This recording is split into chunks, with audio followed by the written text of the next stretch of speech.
this lecture, we are going to implement our last step in the algorithm, that is clean and restore the ARP table after carrying out the ARP poisoning attack. And this corresponds to the function clean ARP table in our program plan.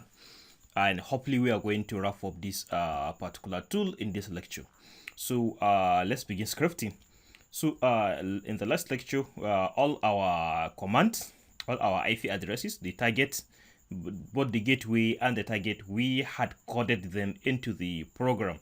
We didn't use the function get target, even though we have already coded it in the program, so we didn't make use of it. So this lecture, we are going to make use of it.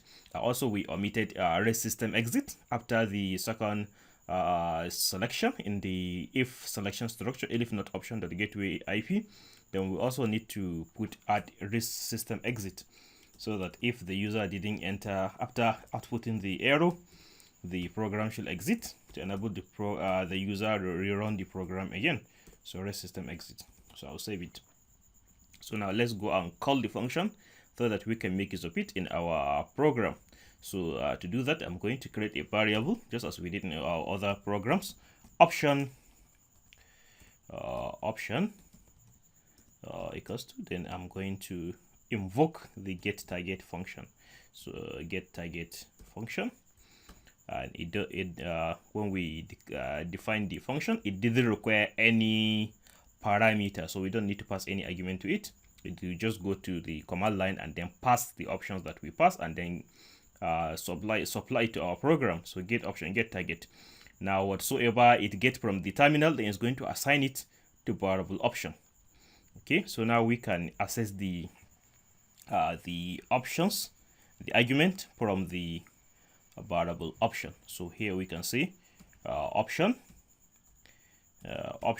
dot, then the name with that the name of the variable that we give in the function get target.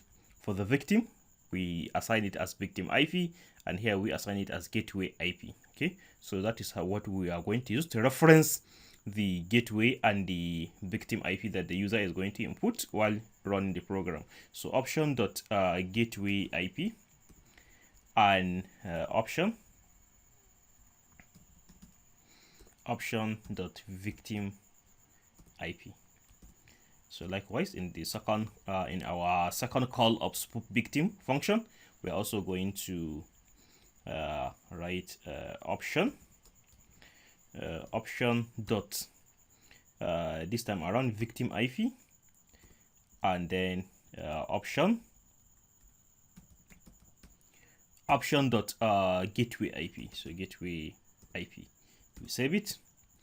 All right, then let's run our program and see how it's going to behave. So I'll go to the terminal desktop, in the desktop directory, see the lectures where I have this particular file, clear the terminal, then sudo python 3, then ARP spoof, which is the name of the program. Now without supplying any argument, let's see how the program will behave. Enter my password. Now let's see how the program is going to behave.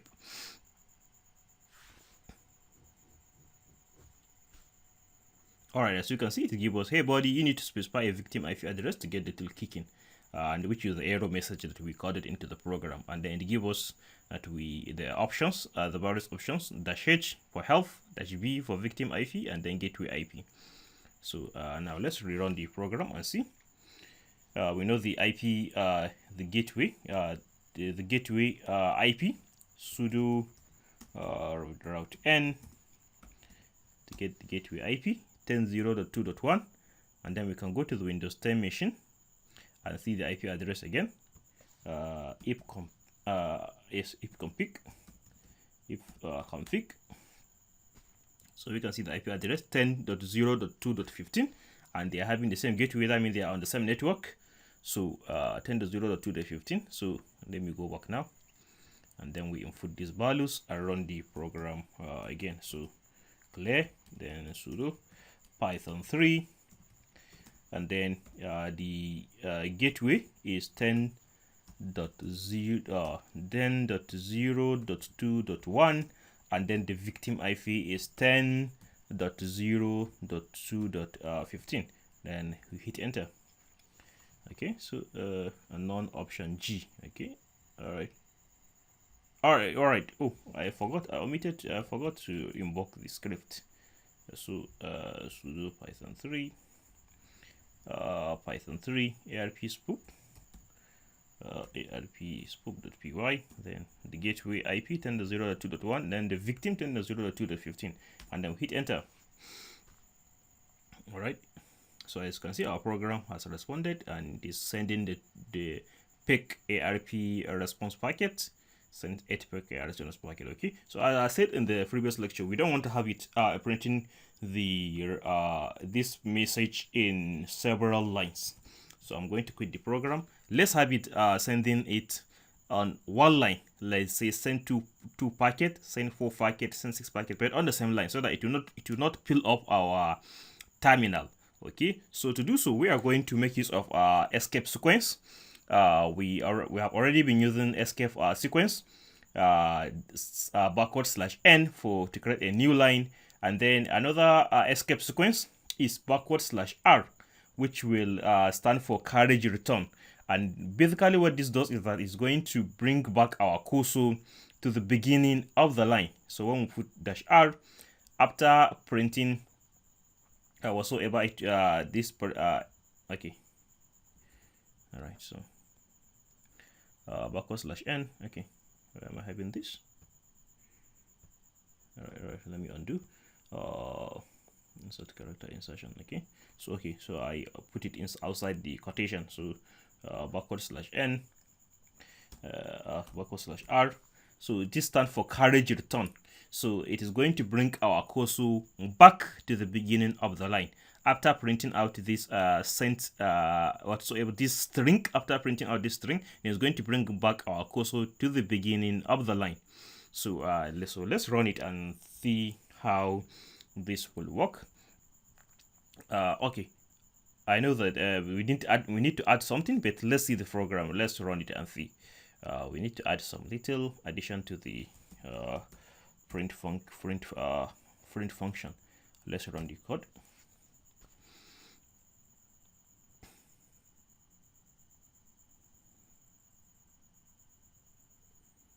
All right, so as you can see, the program is working, but we didn't achieve what we were trying to achieve.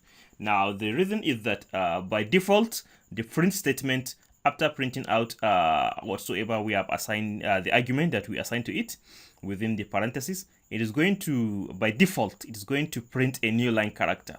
So, but we don't want to have that new line character. We just want it to print whatsoever we have assigned it to print, and then using this carriage return back, this escape sequence, bring back our cursor to the beginning of the line, so that the next output is going to be printed on the same line. So to achieve that, we are going to add something, end equals to empty space. So basically, we are telling the print statement, after printing out whatsoever we have assigned you to print, do not print a new line character.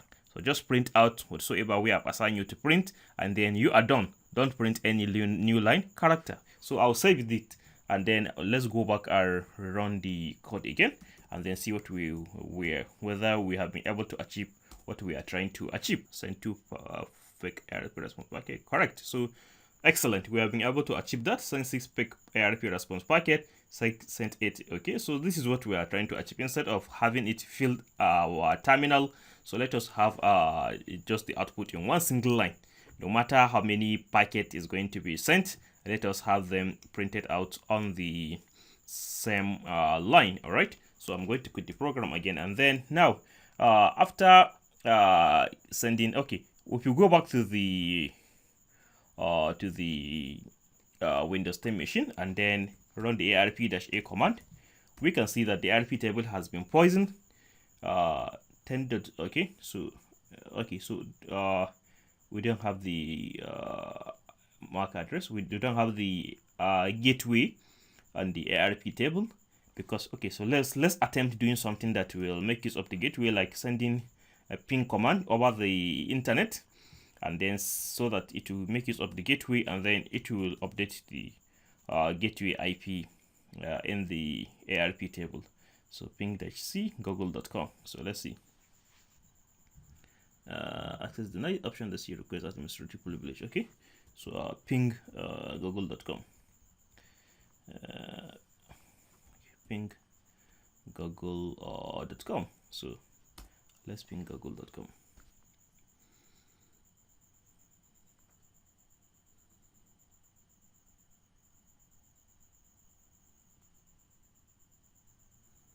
Right, so all right, so let's run the ARP command ARP table to get the ARP table and see what we have under the 10.0.2.1. So we can see that it has updated to the correct to the genuine MAC address of the gateway 10.0.2.1. This is a genuine MAC address of the gateway.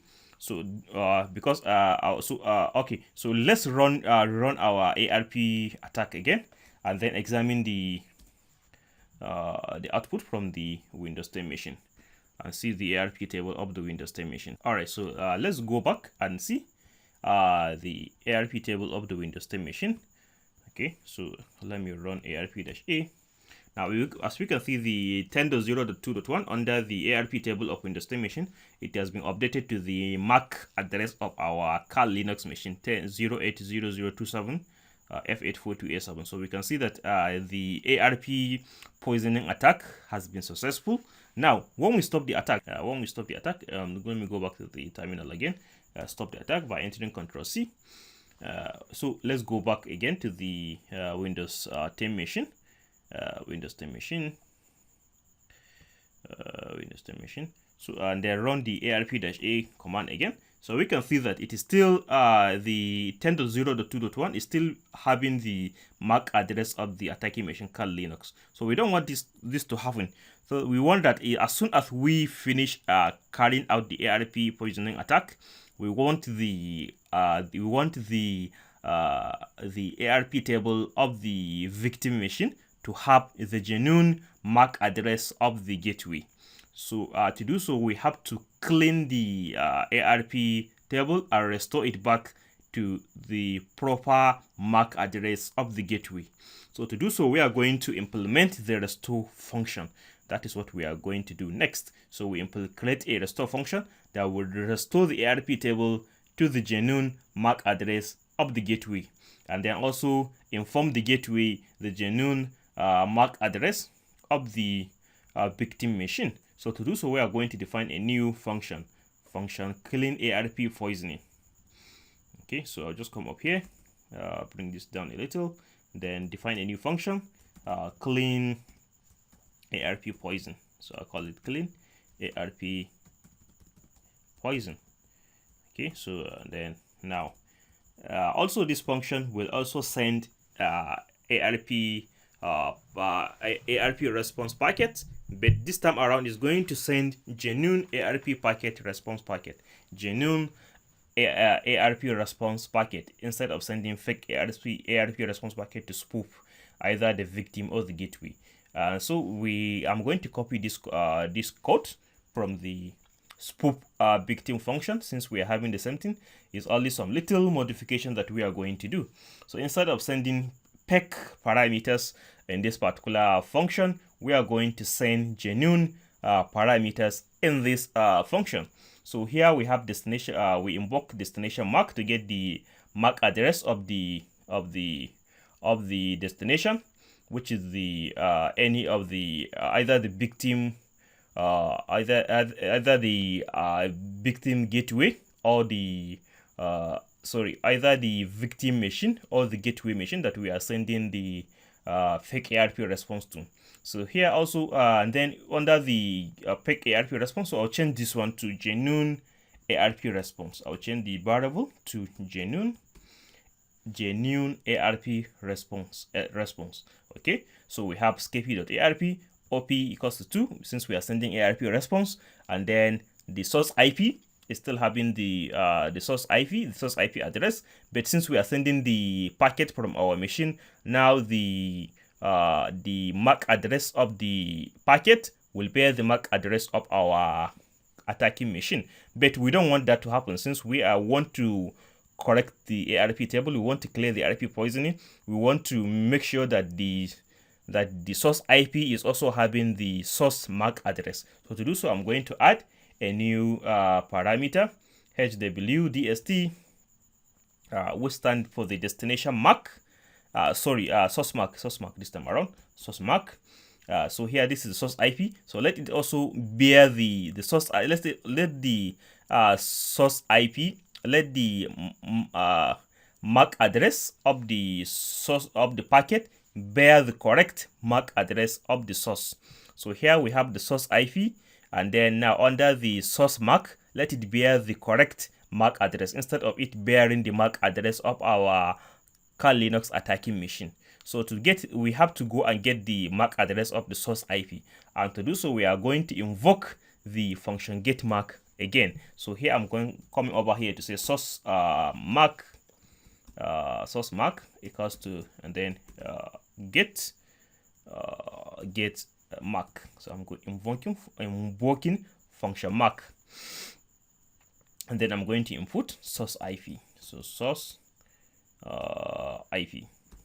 Okay, so that means that whenever I invoke this function, I'm also going to pass source IP and destination IP as argument. So I'm going to copy this there and then paste it here. So whenever we invoke function clean ARP poison, we are going to add source IP and destination IP as argument, and then so that source MAC, and then when we invoke function getMAC, we are going to pass that source IP as an argument. Then the getMAC will now get the MAC address of the source IP and then assign it to variable source MAC. Now here under here HWSRC, we are going to assign it with the value of the source MAC. Okay, so now this is a genuine ARP response packet having the OP value of 2, meaning that it is an ARP response, and then source IP is having the source IP, which could be either the victim or the gateway, and then also here is having the correct MAC address of the source IP, and then destination is having the destination IP, and then also the correct destination MAC, so that that packet, that ARP response packet, will be sent to the correct machine, because we see that machines on a network, on a subnet, on a local area network, make use of MAC address to communicate among themselves. Okay, and then so I think everything is right with this. Okay, so here, since we are not sending fake ARP response, we are sending genuine ARP response. So send genuine ARP response. So I believe everything is okay here. So okay, so now we only need to invoke this particular function within our main body of our program. So I'll come over here. Now we say that after we have halt the program by entering Ctrl+C key combination, the program will quit, and now it will print out detected Ctrl+C key combination, and now the program will stop. So let's modify this. Let's modify this. So we say detected Ctrl+C key combination, and now okay, and now cleaning the ARP poisoning, the ARP poisoning, not cleaning the ARP poisoning. Okay, so also have as a convention this a little character that we add, sending a positive message. Okay, sending a positive message as a convention. Usually hacking tools in the community will make use of this plus sign as a positive message, sending out a positive message. With an error message, you put a negative. So I'll go over here where we are sending error message. I'll put a negative in your bracket. Okay, so this is a negative message because it's an error message. So I'll just put a dash. Also here, I'll just come over here, put a dash. So I'll save it. So now let's go back and review the code again. I think everything is in order. Okay, so wait, we haven't invoked now clean the ARP poison. So we need to invoke the function clean ARP poison, okay, that we just created. So now we say detected Control-C key combination and now cleaning the ARP poisoning. So now we are going to invoke that function so that it will clean the ARP poison. So clean ARP poison, and then we are going to when we invoke it, remember when we define it with it's going to require two parameters, source IP and destination IP. So also here we are going to supply it with option gateway IP and option victim IP. So I'll just come over here, option dot gateway IP and option dot source IP. So here we are sending it to the gateway. The source IP is gateway. We are sending it to the gateway and we are saying it is from the source IP. Now we need to invoke the function again and then clean ARP poison. Now we will be sending it to the option dot source gateway IP, victim IP. I'm mixing things up. Gateway IP, victim IP. So victim IP. So here again we invoke the function. The source is going to be the victim IP, and then the destination is going to be option.gateway IP. So option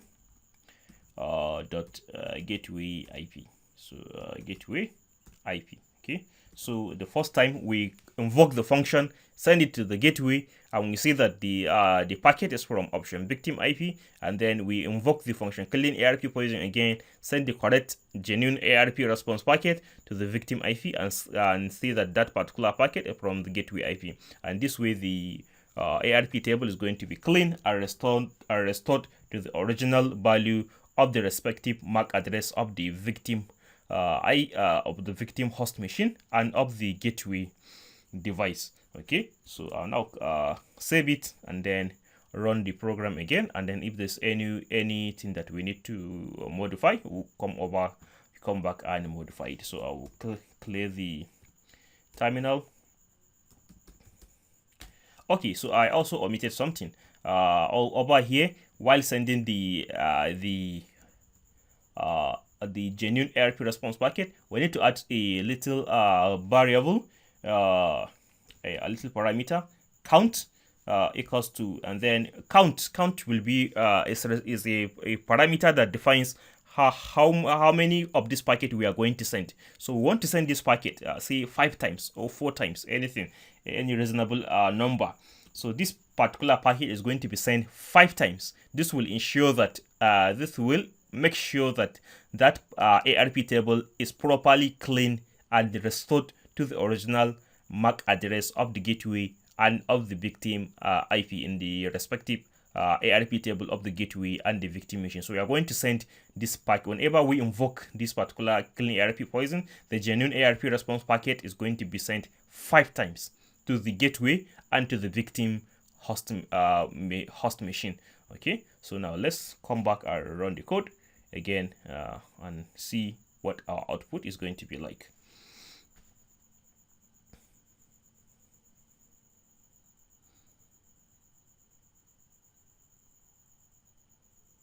So our program has started working. Send 6 fake ARP response packet, 8 fake ARP response packet, send 10 fake ARP response packet. Okay, so now let's go back to the Windows machine and see whether the attack is successful. Let me clear the terminal. CLS. I'm on Windows machine, not Linux. So ARP-A. And see what we are going to have. So we can see that 10.0.2.1 is having the IP address of the Kali Linux machine. I'm saying it's having the Kali Linux machine. Let me open a new tab. Sudo if config. Sudo if config.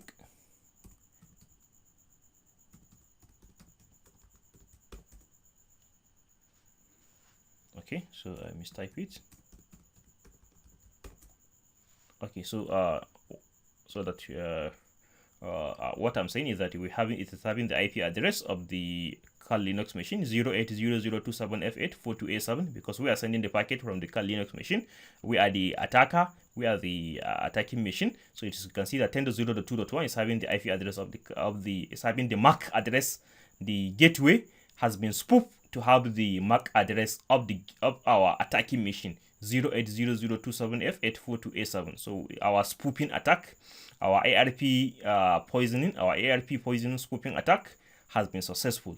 So when we stop the attack now by entering Ctrl+C command to stop the attack, we can see detected Ctrl+C key combination and now cleaning the ARP poisoning. Now let's go back to the Windows 10 machine and see the ARP table one more time. So I'll make use of the arrow key, access the last command I ran. So we can see that the MAC address of the gateway has been restored to the genuine MAC address of the gateway, 525400123500. Unlike when we were carrying out the ARP poisoning attack, where the gateway is having the MAC address of our Kali Linux machine. So and also the output here, I need to make some little modification to it. Instead of having this fake ARP response packet and this message on the same line, let us have this detected Ctrl+C key combination on a separate line so that the output will be more pretty. So I'll come down a little, and then I can okay, so here I can make use of escape sequence again, the one that we are familiar with, /n for new line character to create a new line character. So new line character.